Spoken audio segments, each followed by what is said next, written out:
ازيكم يا حبايبي؟ النهارده بقى هنعمل صينيه كنافه مصري بقى اصليه كده. انا هنا حاطه نص كيلو كنافه في الفريزر علشان اوصل للدرجه دي ان هي تبقى مفرفته كده، ما تحتاجش ان انا اقعد افرفت فيها. هفركها بقى كده كلها بنفس الطريقه ديت. احنا بنحطها في الفريزر عشان تبقى سهله معايا في ان انا اعرف اقطعها لاصغر قطعه ممكنه يعني.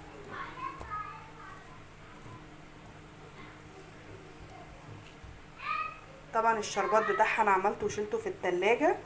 حاطه كوبايتين سكر على كوبايه ميه وعصره ليمونه وكيس فانيليا، وبردته وحطيته في التلاجة عشان يسقع، عشان الكنافه تبقى سخنه والشربات يبقى ساقع علشان تبقى مقرمشه وكريسبي معاكي كده. انا هفضل اقطع الكنافه بالطريقه دي كده.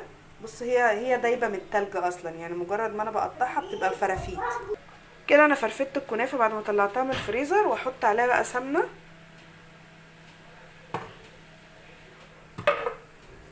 وهقلبها بقى مع بعض كده في السمنه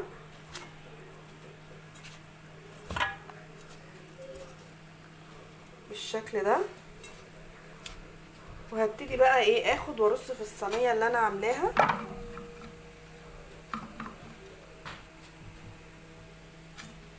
بالشكل ده.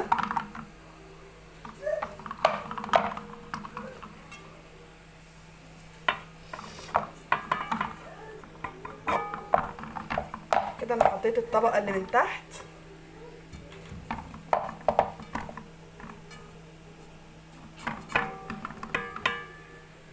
هنا جبت طبق سوداني على جوز الهند على بندق على زبيب، وهرشه كده في الصينيه.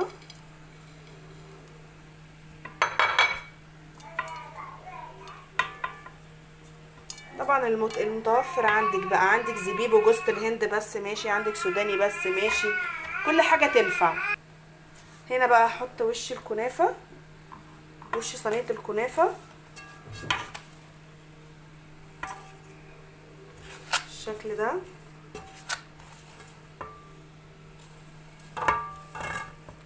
طبعا هي سهله علشان انا مطلعاها من الفريزر، ما خدتش وقت في تقطيعها، لان تقطيعها عشان بتبقى طريه بتاخد وقت، لكن انا مفرزاها ومطلعاها كده فما خدتش وقت مني خالص.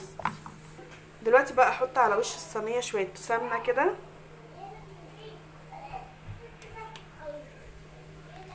وهدخلها على فرن مسخناه